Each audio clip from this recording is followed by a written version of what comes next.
In southwestern Zimbabwe, crops in the Mangwe area have withered away. Even local farmers will be among Zimbabweans who need aid until next year. That includes 42-year-old Singazi Sibanda, a mother of 3 children. All my crops were burned by the sun. I don't know how we will get to next year and where we will be. The crops died at early stages. Mangwe is one of the districts in Zimbabwe most affected by drought. Local officials say some people may have to go work in nearby Botswana or in urban areas to survive. Boreholes have no water. Dams are drying up. There is no grazing grass for animals. Maybe some hay will be brought from other areas to feed the local animals. Food is being distributed in hard-hit areas. Evelyn Ndlovu is the Minister of Matabeleland South, also in the Mangwe area.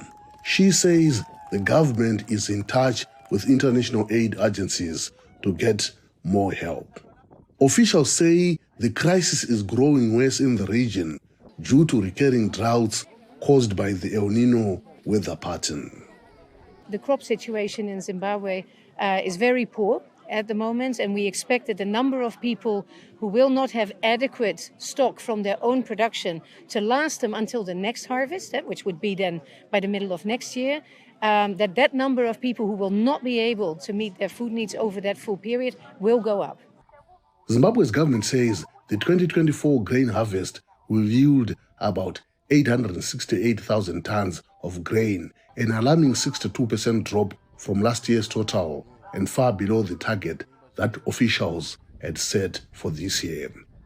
Aid groups say they are stepping up efforts to help. We're focusing on this January to March period, which we have identified is the peak of the lean season. It's the most critical period.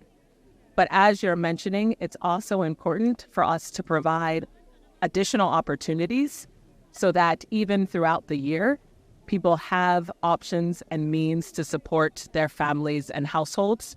A message that brings some hope to people like Sibanda. Meanwhile, Zimbabwe's information minister says the country is working to ease food insecurity by waiving taxes on the importation of rice, maize, potato seed, cooking oil, and genetically modified maize for stock feed in a bid to lower prices for average Zimbabweans. Mavhunga, VOA News, Mangwe, Zimbabwe.